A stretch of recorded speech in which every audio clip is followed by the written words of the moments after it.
How you doing? I'm You doing hear good, me? Chris. I could. Is it just me, Jay, or are they just low? Okay, yeah. Turn them up a little bit. Chris, what's going on, man? Where you calling in from? How you doing? I'm calling from New York. New York. Uh, That man got that New York accent too, brother. I hear you, man. Yo, I gotta ask all the brothers, Chris. You single? no, I'm not single. You married? I'm engaged. I'm engaged right now. Come I'm on, looking my. forward to getting married real soon. Come on, my guy. You are engaged, and I'm happy for you, bro. I'm so happy for you, Yeah, man. All right, I so give me the appreciate it. basics about yourself. What's your average yearly income? So pretty much, I'm making around 120 right now, but that's with overtime. That's okay. So And I that's with overtime. Okay. and I work for New York City, so I Okay. work for the city. Pretty much, my question is, right now I got a little bit of debt, but How I much is a live little bit of in debt? I say about 80,000, not including the mortgage. My man said $80,000 is a little bit of debt. You know what? I'm looking at the light at the end of the tunnel. I'm just being, I'm trying to motivate myself to just push. I don't have a side job, but my job is I'm able to do overtime. So for me, that's pretty much my side job. And with a plan, I'm trying to focus on paying off my debt as quick as possible. So um, both of the debt is cars mainly. I got a credit card debt, but that's probably like $1,000 that I could take care of with no problem. Um, Why you got the two cars? Is your fiance's? Yeah, one is mine and one is hers. So I live in New Jersey, but I work in New York. Okay. So pretty much that's my problem mainly. I have to have a car in order to get to New York every day. Okay.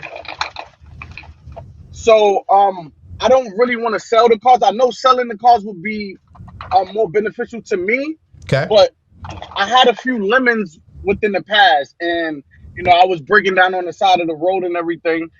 So I was just like I'm like I don't want to have to keep paying the mechanic $700 every 2 weeks. Let me just Okay. get a car, and that's where the consumer debt pretty much came in. Okay. So with my job, they give us a option to have a 457 and a 401k. It's not matching, but I'm putting in pretty much about 5% in. I heard you say that earlier. People usually putting in 3%. Well, that's me because I have this debt. So, uh, you're putting in 5%. You're making about $120,000 a year. That includes your overtimes. That's about 10,000 a month. You get paid once a month or bi-weekly? Bi-weekly. All right, so that's about $5,000 every 2 weeks. So times that by 5%, That's that's gross. $250. All right, that you're putting in on average. That's $500 a month. Times that by 12, you're doing about $6,000 a year inside of investments. All right, cool. So what's your question? Help me understand your question now since I got the math down. So pretty much, my question is, should I be putting more into the 457 or to the 401k? I know you're supposed to, you know, I know you're supposed to have be debt free, but like I said, right now I have to have a car in order to get back and forth, a reliable car. Right. But I just want to know if the 457 is better to put more money in or the 401k because All right. So both of them are growing. yeah, both of them are growing. Here's what I'm going to recommend for you because you don't want to sell your cars. Because you're not getting a match, stop investing and go ahead and pay off your debt. How old are you? Okay, 32. You're 32. Yeah. So listen, you're 32 years old. How old is your fiance? She's 31. 31. How much does she make a year? About 60,000. Okay. So y'all's combined income is at $180,000 a year as a young millennial, right? So Yeah. if you are doing that, is she helping out with any of the bills, or are you the man, you the provider, you paying all the bills, and she just enjoying her money? Oh, we split everything. We split Oh, everything. I think that's the okay, best way for us to do right now until we get married, and then I'm right. gonna just take over everything. But we have a date coming up in the next few months. All right, so let me help you out here, Chris. You Talk to you me. all come up with a vision for your money, right? I'm not giving you relationship advice because I'm single. You're married. You're about to be married. You can give me advice, but when it comes to money, I understand you splitting it right now because y'all are not married. But when you get married, here's how you're gonna win financially: is you all come up with what's the ultimate vision. And honestly, as a matter of fact, Chris, what I would do, I'll take your woman out on a date this weekend. Say, oh, babe, we're about to get married, but before we get married, I want us to have a vision for our money down the road. So we're making $180,000 combined income. We got about $80,000 in debt.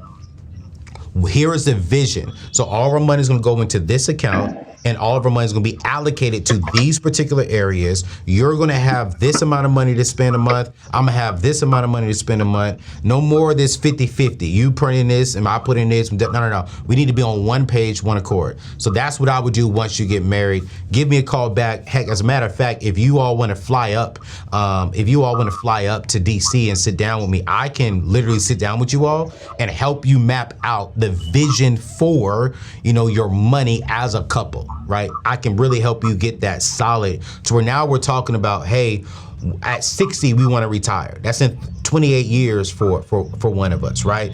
We want to be able to have kids and be able to send them out to private school. I can literally give you the whole game plan here, and we're going to put actually that in the show notes today on how any of you all, if you're watching, if you want to come over here and get money makeovers, sit down and really get the blueprint for your money, you can come on the show and I'm going to give you the game plan and we'll map it out. But for you, Chris, here's what I'm going to suggest. Thank you. I would stop. Yeah, you're welcome. I would stop investing for 2 years. And here's why. You're only investing 5%, you said. That's $500 a month. So your growth is not going to be that crazy over 2 years, missing out on $6,000 a year, which is $12,000. Your growth will be crazy if you take that $6,000 and put it towards your car, right? If you do the $6,000, put it towards your car, now you're saving yourself interest on the interest you're paying on the car. Now you're getting money back because now you're eliminating that stuff. Now when you pay off your debt, now you can take all of that money, you can put the $250 back inside your investments, and then whatever you was paying on your cars, now you can put that back inside of your investments as well. Now you're gonna catch up because you went from paying $250 over 5 years, now you're doing about $1,000 moving forward 2 years later. So there's so much more that you can do when you have the capital to do it. So if I'm you, I would sit down with your girlfriend, not your girlfriend, I'm so sorry to be disrespectful there. I would sit down with your fiance and say, babe, I'm gonna pause investing. Babe, I know you're investing right now. I need you to pause investing too. And let's go on ahead and attack these 2 car notes and get them out. And we're gonna ride these cars until the wheels fall off. And we're going to set up our marriage to where we can go into our marriage and hopefully by the end of year 1, we are debt free. And if we're talking about kids, if we're talking about bringing in and extending our family, we're in a better position because now we have more money to work with. Now, you said something earlier too, Chris, I really want to talk on and it's really encourage you. I hear a lot of people say this. Well, I work overtime, right? I work overtime and that's like my side hustle. I'm with overtime. Here's the downfall of working overtime. You got to pay taxes on that. There's no tax strategy with that.